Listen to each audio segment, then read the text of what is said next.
घूसखोर DIG का सेवा पानी समझते हैं। डीआईजी साहब को सेवा पानी बहुत पसंद था। ये वर्दी में आप रौब देख रहे हैं, ये इसी रौब में डीआईजी साहब रहते थे।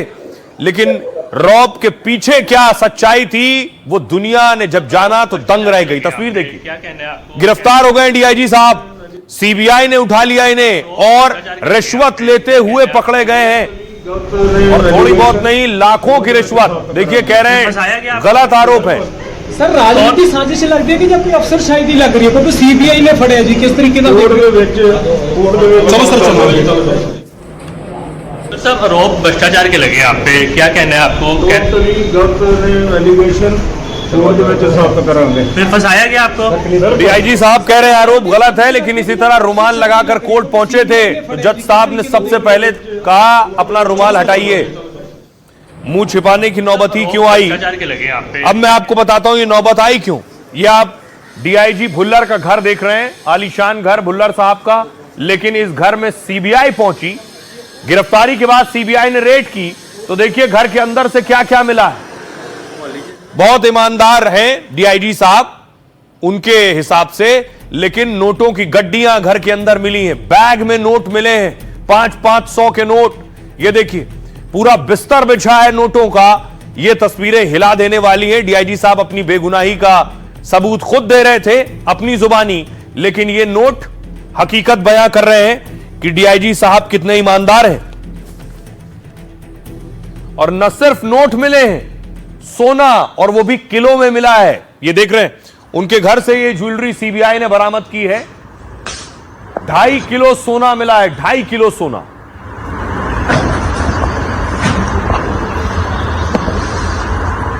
और सिर्फ सोना चांदी नहीं, डीआईजी साहब को घड़ियों का भी बहुत शौक है।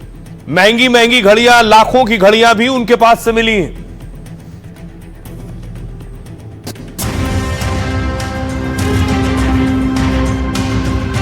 इस बार सीबीआई पेश कर रही है सस्पेंस, थ्रिलर और ड्रामे से भरपूर पंजाब का एक डीआईजी घूसखोर। नाम है अर्चरण सिंह भुल्लर।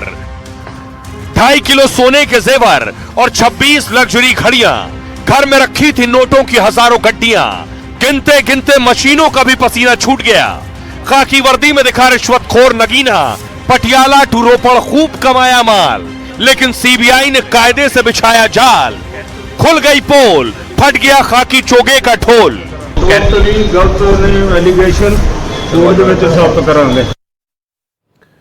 अब देखिए जरा डीआईजी साहब धरे कैसे गए। देख रहे हैं डीआईजी साहब रिश्वत ले रहे थे, टेबल पर पैसा आया और सीबीआई पहुंच गई। रोपड़ के डीआईजी को घूस लेते सीबीआई ने रंगे हाथों पकड़ा है। डीआईजी भुल्लर के खिलाफ स्क्रैप कारोबारी ने शिकायत की थी। कारोबारी पर डीआईजी भुल्लर ने कहा फर्जी मुकदमा दर्ज कर दिया था और उसे खत्म करने के लिए डीआईजी साहब कह रहे थे 8 लाख रुपए दोगे तभी मुकदमा हटेगा। सीबीआई ने 10 दिन तक डीआईजी भुल्लर के खिलाफ ट्रैप लगाया। फिर एक दिन डीआईजी भुल्लर का बिचौलिया सीबीआई के हत्थे चढ़ गया। बिचौलिया जो पैसे का लेन देन करता था, डीआईजी साहब खुद तो पैसा लेंगे नहीं, इसलिए बिचौलिया रखा था। बिचौलिया कृष्णू कारोबारी से 5 लाख लेता हुआ रंगे हाथ पकड़ लिया गया। फिर सीबीआई की टीम ने बिचौलिए से डीआईजी भुल्लर को फोन करवाया। बिचौलिए ने डीआईजी साहब को कहा कि रिश्वत के 5 लाख रुपए मिल गए। इसके बाद डीआईजी ने बिचौलिए और कारोबारी को कहा ऑफिस आ जाओ। फिर सीबीआई भी दोनों के साथ डीआईजी भुल्लर के ऑफिस पहुंच गई। डीआईजी ने जैसे ही रिश्वत की रकम ली, सीबीआई ने फौरन पकड़ लिया। डीआईजी को दबोचने के बाद उसके सभी ठिकानों पर छापेमारी हुई। चंडीगढ़ में डीआईजी भुल्लर के करीब 21 घंटों तक छापामारी की गई है। दरअसल डीआईजी साहब को सेवा पानी का बहुत शौक है। डीआईजी ने कारोबारी से 8 लाख की वन टाइम सेटलमेंट रकम मांगी। साथ ही 8 लाख के अलावा उनसे हर महीने का 5 लाख रुपया महीना भी देते रहो। हर महीने 5 लाख की रकम को डीआईजी सेवा पानी बताता रहा। डीआईजी भरोसा देता था अगर पैसे देते रहोगे तो केस से निकाल दूंगा। दिलचस्प यह है कि डीआईजी साहब सेवा पानी बिचौलिए के जरिए ही लेते थे। सेवा पानी की रकम डीआईजी नहीं बल्कि उनका बिचौलिया बताता था कितना लेना है। बिचौलिया फाइनल रकम से पहले 1 लाख रुपए एडवांस भी लेता था। डीआईजी भुल्लर और बिचौलिए को व्हाट्सएप पर कॉल करता था। इसके बाद बिचौलिया कारोबारियों को फोन किया करता था और डीआईजी भुल्लर के लिए हर महीने घूस की रकम मांगता था। रकम नहीं देने पर डीआईजी भुल्लर ऑफिस बुलाकर धमकाता था। यह था इनका सेवा पानी, और सेवा पानी बहुत महंगा पड़ा, और इतना महंगा कि सीबीआई उठा ले गई। अब देखिए जरा, सीबीआई उठाने के बाद इनके घर पहुंची रेड करने। घर और फार्म हाउस से क्या क्या सीबीआई को मिला है देख रहे हैं। भुल्लर साहब के घर से ये पैसों से के भरे बैग, घड़ियां और महंगी गाड़ियां। चंडीगढ़ में डीआईजी के सरकारी घर से 7 करोड़ रुपए कैश मिला है। 7 करोड़ कैश। 2.5 किलो सोने के जेवर मिले जिसकी कीमत 3 करोड़ रुपए। डीआईजी के घर से करीब 4 करोड़ की कीमत वाली मर्सिडीज मिली। 3 करोड़ की कीमत वाली ऑडी कार की चाबियां मिली। डीआईजी भुल्लर के घर से 26 लग्जरी घड़ियां बरामद की गई हैं, वॉच, जिनमें 1 करोड़ की रोलेक्स और 5 लाख की रेडो जैसी ब्रांड भी है। छापेमारी में सीबीआई को 50 से ज्यादा प्रॉपर्टी के कागज मिले हैं। साथ ही कई बैंक खाते और लॉकर की चाबियां मिली हैं। 40 लीटर विदेशी शराब की बोतलें फार्म हाउस से मिली हैं। डीआईजी के घर से सीबीआई ने 4 हथियार बरामद किए हैं, जिसमें एक डबल बैरल गन, एक पिस्टल और एक रिवॉल्वर शामिल है। सरकारी घर से एक एयरगन और 100 जिंदा कारतूस भी मिले। वहीं समराला में फार्म हाउस से 108 शराब की बोतलें मिली। 5,70,000 रुपए नगद और 17 जिंदा कारतूस फार्म हाउस से। बिचौलिए के पास से भी 21 लाख रुपए बरामद किए हैं सीबीआई ने। आइए अब आपको बताऊं, अब जरा तारुफ करवाता हूं आपका डीआईजी साहब से। पूरा नाम है हरचरण सिंह भुल्लर और 2009 बैच के पंजाब कैडर के आईपीएस हैं। बरनाला, गुरदासपुर जैसे शहरों में एसएसपी रह चुके हैं। जनवरी 2023 में डीआईजी के पद पर प्रमोशन मिला। दिसंबर 2023 में पटियाला रेंज के डीआईजी बने। 2024 में रोपड़ की रेंज के डीआईजी नियुक्त हुए। मई 2025 में रोपड़ के साथ पटियाला का चार्ज भी मिल गया। 6 अक्टूबर को ज्योति लखनऊ के घर पर, उसके बाद जो है पिता इनके एमएस भुल्लर पंजाब के पूर्व डीजीपी भी रहे हैं, यानी पिताजी भी इनके डीजीपी रहे हैं। सुनिए जरा इनका वकील क्या कह रहा है। 31/10 डेट है। कोर्ट ने जो सीबीआई है उसने इनकी कोई भी वो नहीं मांगी है, पुलिस कस्टडी नहीं मांगी। जी every query has been answered, that's why उन्होंने स्ट्रेट वे यही किया। तो भुल्लर साहब तो गए लंबे वक्त के लिए, 14 दिन की जेल हो गई। खबरों में आगे बढ़ते हैं। आज की एक और खबर है, बिहार में कौन बनेगा मुख्यमंत्री, ये कयास और सवाल इसलिए उठने लगे हैं। गृह मंत्री अमित शाह साहब पहुंचे थे नीतीश कुमार से मिलने आज।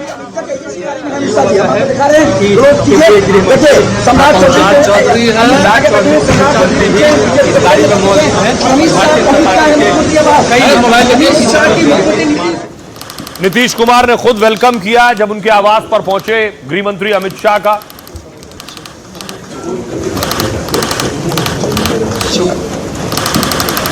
नीतीश कुमार, सम्राट चौधरी इस बैठक में मौजूद थे और यहां से निकलने के बाद किसी पत्रकार ने सवाल पूछ लिया सीएम को लेकर, तो गृह मंत्री ने जो जवाब दिया उसको लेकर ढेरों सवाल खड़े हो गए। बिहार में अगली बार भी सीएम नीतीश कुमार पर सस्पेंस है। अमित शाह की नीतीश से मुलाकात में इस पर पेच सुलझने की उम्मीद थी, लेकिन एक इंटरव्यू में शाह के बयान ने सियासी बवंडर खड़ा कर दिया। क्या चुनाव बाद नीतीश मुख्यमंत्री नहीं बनेंगे? गृह मंत्री जी के बयान के अलग अलग भाग को तोड़ मड़ोड़ कर पेश किया जा रहा है। गृह मंत्री जी ने बार बार कहा है कि हम बिहार विधानसभा का चुनाव नीतीश कुमार के नेतृत्व में ही लड़ रहे हैं। चुनाव नतीजों के बाद एनडीए की बैठक में क्या फैसला होगा?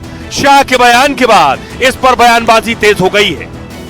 नेता यानी होने वाले मुख्यमंत्री का भी नाम तय हो जाना चाहिए था, डायलमा नहीं रहना चाहिए। अब देखिए सवाल उठा कैसे, आखिर ऐसा हुआ क्या? सबसे पहले मैं आपको बताऊं, क्या नीतीश कुमार ही मुख्यमंत्री होंगे? दरअसल अमित शाह और नीतीश की आज मुलाकात हुई, जो तस्वीरें मैंने आपको दिखाई। अमित शाह ने नीतीश की जमकर तारीफ की। अमित शाह ने कहा नीतीश के नेतृत्व में एनडीए चुनाव लड़ रहा है। नीतीश की कई योजनाओं की भी शाह ने तारीफ की, लेकिन शाह के एक इंटरव्यू में दिए बयान पर हंगामा हो गया। अमित शाह ने कहा था चुनाव बाद विधायकों की बैठक होगी, एनडीए विधायकों की बैठक में सीएम चुना जाएगा। शाह के इस बयान को लेकर विपक्ष ने सवाल उठाए, क्या नीतीश एनडीए का सीएम चेहरा नहीं है? क्या चुनाव बाद नीतीश की जगह कोई और सीएम होगा? जेडीयू का आरोप बयान को तोड़ मरोड़ कर पेश किया गया। जेडीयू ने कहा, ललन सिंह ने कहा विपक्ष के पास कोई चुनावी मुद्दा नहीं है, चुनाव बाद नीतीश के नाम का आधिकारिक ऐलान होगा। पूर्व सीएम जीतन राम मांझी ने शाह के बयान को लेकर बयान दिया। शाह ने कुछ कहा है तो यह आधिकारिक बयान माना जाएगा, मांझी ने कहा, लेकिन चुनाव से पहले अगला सीएम तय होना चाहिए। आइए इस खबर के बाद क्या कुछ कह रहे हैं सियासतदान, वो सुनिए जरा। एनडीए 20 साल में सबसे बड़े बहुमत के साथ बिहार में सरकार बनाने जा रहा है। नीतीश कुमार जी के नेतृत्व में लड़ रहे हैं और देश भर में हमारे यशस्वी प्रधानमंत्री नरेंद्र मोदी जी एनडीए का नेतृत्व कर रहे हैं। गृह मंत्री जी ने बार बार कहा है कि हम बिहार विधानसभा का चुनाव नीतीश कुमार के नेतृत्व में ही लड़ रहे हैं। उन्होंने यह भी कहा कि पिछली बार जेडीयू की संख्या कम थी, तब भी प्रधानमंत्री जी ने उनको आग्रह किया था कि वो मुख्यमंत्री बने। 3 बार उन्होंने कहा कि बिहार का चुनाव हम मुख्यमंत्री नीतीश कुमार जी के नेतृत्व में लड़ेंगे। तो कहे हैं कि चुनाव के बाद तय होगा, तो उनके बात से सहमत है। चुनाव के पहले नेता यानी होने वाले मुख्यमंत्री का भी नाम तय हो जाना चाहिए था, डायलमा नहीं रहना चाहिए। पिछले बार भी अभी भी हमारा ज्यादा एमएलए है, लेकिन हमारे नीतीश जी ही नेता है, तो ये तो उन्होंने स्पष्ट कर दिया। उनका संकेत ही स्पष्ट था कि नीतीश जी हमारे नेता हैं और हम ज्यादा विधायक लाकर भी नीतीश जी को ही मुख्यमंत्री बनाए हुए हैं और आगे भी हमारा नीतीश जी नेतृत्व करता रहेंगे। गृह मंत्री जी जो बोले हैं उसको पूरे कॉन्टेक्स्ट में देखिए, आधा काट कर मत देखिए।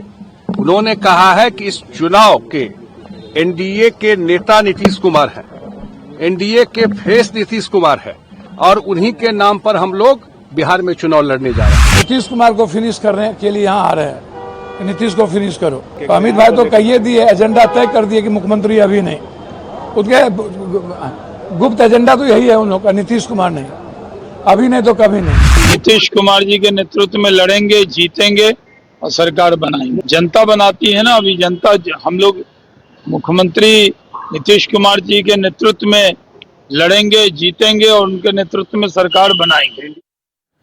अब सवाल यह है कि नामांकन का आज आखिरी दिन था, लेकिन सोचिए महागठबंधन में अभी भी खींचतान क्यों जारी है। महागठबंधन में फाइनल सीट शेयरिंग हो ही नहीं पाई, अब तक सही नंबर नहीं आया महागठबंधन में। अगली तस्वीर देखिए, मुकेश सहनी आज नजर आए। मुकेश सहनी जिद पकड़े हुए हैं कि वो चुनाव भी नहीं लड़ेंगे, लेकिन बनेंगे तो डिप्टी सीएम ही बनेंगे। अब देखिए जरा महागठबंधन में सीट बंटवारे के नाम पर हुआ क्या है। कल मैंने आपको बताया था 243 पर खींचतान मची है। पहले फेज के नॉमिनेशन के आखिरी दिन तक यह घमासान चलता रहा। हुआ यह कि आखिरी दिन भी यही हाल रहा, महागठबंधन में सीटों को लेकर पेच नहीं सुलझा है। कल मुकेश सहनी को मनाने से गठबंधन टूटने से बचा। आज कई सीटों पर 2-2 दलों के उम्मीदवारों ने पर्चा भरा। करीब 7 सीटों पर फ्रेंडली फाइट की संभावना बन रही आपस में।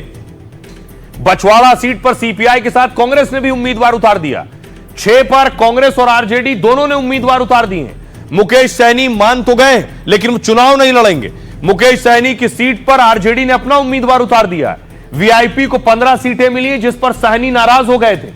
राहुल के दखल के बाद मुकेश सहनी में रहने को तो तैयार हुए गठबंधन में। 2 दिन से आरजेडी और वीआईपी में बातचीत टूट गई थी। सहनी ने कहा, मुझे राज्यसभा नहीं चाहिए, मुझे तो डिप्टी सीएम बनना है। पहले फेज में 121 सीटों पर वोटिंग होनी और इसके लिए नाम वापसी की तारीख 20 अक्टूबर है।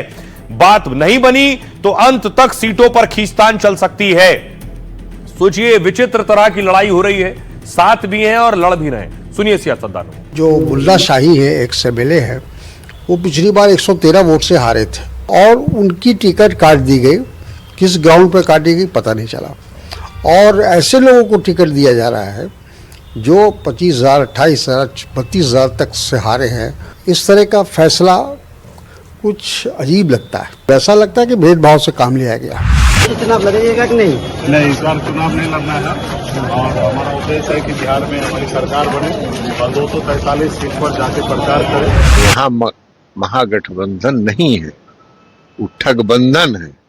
अब दूसरे एक दूसरे के साथ ठगी कर रहे हैं, सीट फाइनल नहीं कर रहे हैं और सिंबल बांट रहे हैं। ये तो ठगी का ही काम है ना, ठगी का काम कर रहे हैं। महागठबंधन कर क्या रहा है? आपस में ही लड़ रहा है, आपस में ही एक ही सीटों पे दोनों उम्मीदवार घोषित कर, बिहार की जनता तय करेगी। महागठबंधन का बंटाधार हो गया है।